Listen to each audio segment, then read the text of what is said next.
Assalamualaikum warahmatullahi wabarakatuh. Alhamdulillahi wa kafa. Wassalatu wassalamu ala al-mustafa wa ala alihi wa sahbihi wa sallim. Amma ba'd. Anak-anak sekalian, alhamdulillah kita bertemu kembali.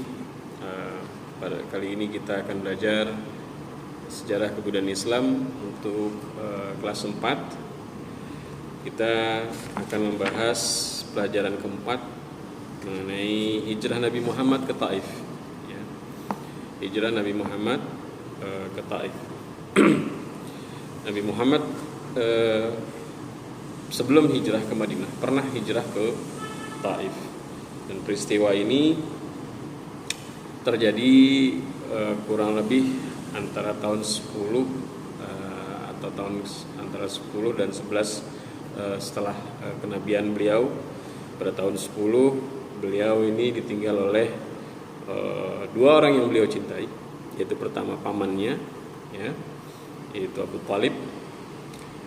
Pamannya Abu Talib ini adalah orang yang sangat ia cintai, yang melindungi ia dari kecil, ya, sejak ditinggal wafat oleh ayahnya Abdullah, kemudian dirawat oleh kakeknya Abdul Muttalib, kemudian setelah kakeknya juga meninggal, kemudian baru dirawat oleh Abu Talib, abang dari ayahnya, ya, Abdullah. Nah, Abu Talib ini adalah salah seorang yang terhormat, disegani, tokoh yang pemuka, ya, di kalangan Quraisy. Beliau begitu terhormat, beliaulah yang melindungi Rasulullah dari gangguan orang-orang yang tidak menyukai dakwah Rasulullah. Pada tahun ke-10 kenabian Rasulullah, setelah beliau diangkat menjadi nabi, menjadi rasul, Abu Talib ini meninggal. Kemudian berselang 2 bulan kemudian Khadijah pada bulan Ramadan juga meninggal. Khadijah adalah istri beliau, ya kan? Istri beliau yang selama ini menemani dari semenjak beliau diangkat menjadi rasul, berjuang berdakwah selama 10 tahun, diganggu oleh orang-orang yang tidak menyukai dakwahnya. Khadijah turut banyak andilnya, banyak bantuannya dalam mengembangkan dakwah syiar Nabi Muhammad di tengah-tengah kaumnya, kaum Quraisy. Nah, kedua orang yang sangat Rasulullah cintai ini meninggal, ya, meninggal pada tahun 10 Hijriah. Nabi begitu sedih ditinggal oleh kedua orang yang sangat dicintainya ini. Nah, ketika itu kaum kafir Quraisy makin kencang, makin kuat menekan Rasulullah agar menghentikan dakwahnya, ya. Karena apa? Kaum kafir Quraisy ini melihat sudah tidak ada lagi yang melindungi Rasulullah. Abu Talib sudah meninggal. Khadijah, istrinya yang juga dari kalangan terhormat, ya, dari kabilah yang sangat disegani juga, istrinya juga sudah meninggal, ya. Jadi tekanan terhadap Rasulullah ketika itu semakin bertambah. Akhirnya Rasulullah mencoba melebarkan dakwahnya ke daerah tetangga, yaitu kota yang tidak jauh dari Mekah, yaitu Taif.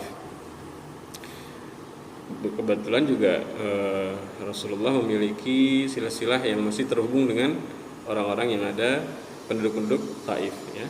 Akhirnya Nabi ditemani oleh salah satu sahabatnya, yaitu Zaid bin Harithah.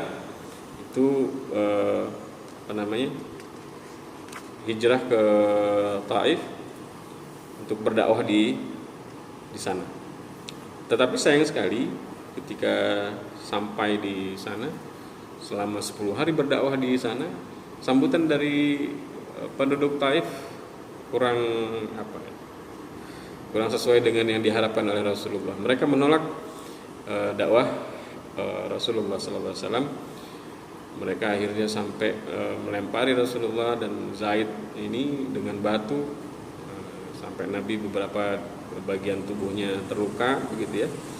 Begitu juga Zaid yang melindungi agar Rasulullah tidak terkena lemparan batu dari kepala sampai badan, kaki semua barangkali semua penuh luka begitu ya, karena dilempari oleh batu oleh penduduk Taif.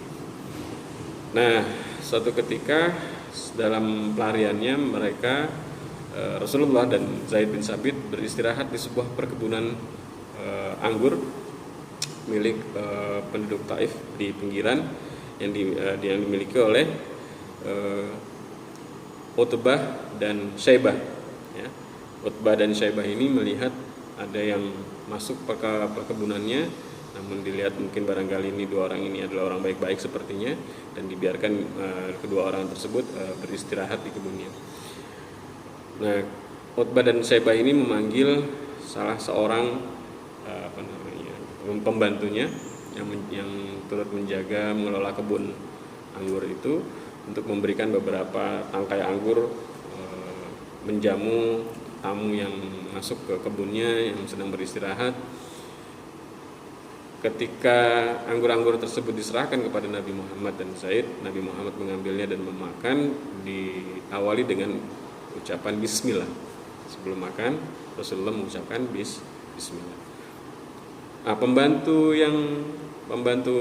Utbah dan Syaibah itu yang memberikan anggur kepada Nabi Muhammad dan Zaid terkejut. Loh, kok orang ini mengucapkan sebuah kalimat yang tidak pernah diucapkan oleh orang-orang Taif. Sehingga pembantunya yang bernama Adas ini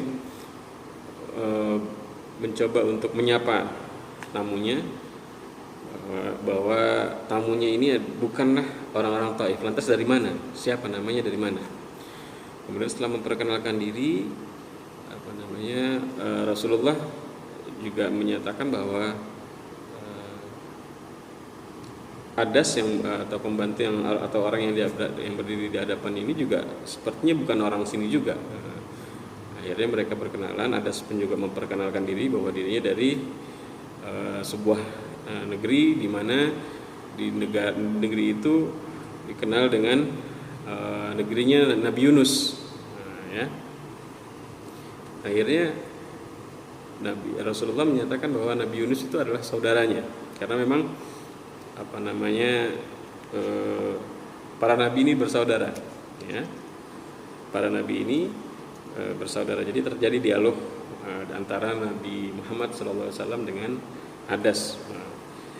Kemudian Adas ini mengimani, percaya dengan apa yang dibawa oleh Rasulullah, sehingga ia pun ketika itu di hadapan Rasulullah masuk Islam, mengangkat syahadat, bahwa memang karena ajarannya sama dengan apa yang diajarkan oleh Nabi Yunus di tempat asalnya dulu, dengan apa yang dibawa oleh Nabi Muhammad. Ini sama, bahwa tidak ada Tuhan yang patut disembah, yang lain disembah kecuali Allah. Ya. Kemudian setelah itu Rasulullah melanjutkan perjalanannya kembali ke Mekah. Nah, ketika di Taif tadi, ketika Nabi sedang diperangi atau dimusuhi oleh penduduk Taif, Nabi Muhammad pernah ditawari oleh malaikat untuk mengangkat bukit Uhud. Kalau Nabi Muhammad mau, akan dilemparkan ke penduduk Taif. Namun Nabi Muhammad dengan penuh kasih, penuh kasangnya, dengan jiwa pemaafnya, dia memaafkan apa yang dilakukan oleh penduduk Taif, dan mereka melakukan itu karena ketidaktahuannya. Bahkan Rasulullah mendoakan kebaikan untuk penduduk Taif dan berharap kelak penduduk Taif inilah adalah kaum yang banyak membela agama ini. Dan memang pada akhirnya penduduk Taif adalah kaum yang luar biasa membela dakwah syiar Islam. Itu terlihat semenjak peperangan Hunain, kemudian dilanjutkan dengan kekhalifahan. Kalau peperangan Hunain itu Nabi Rasulullah masih hidup, ya. Kemudian dilanjutkan dengan kekhalifahan Abu Bakar sampai Umar, Utsman, dan seterusnya, Ali. Itu peran penduduk Taif dalam mempertahankan Islam, mensyiarkan Islam itu luar biasa. Sebagai terkabulnya doa Rasulullah yang berharap kelak di suatu ketika nanti dari dari penduduk Taif inilah akan muncul para pembela-pembela Islam di kemudian hari. Nah,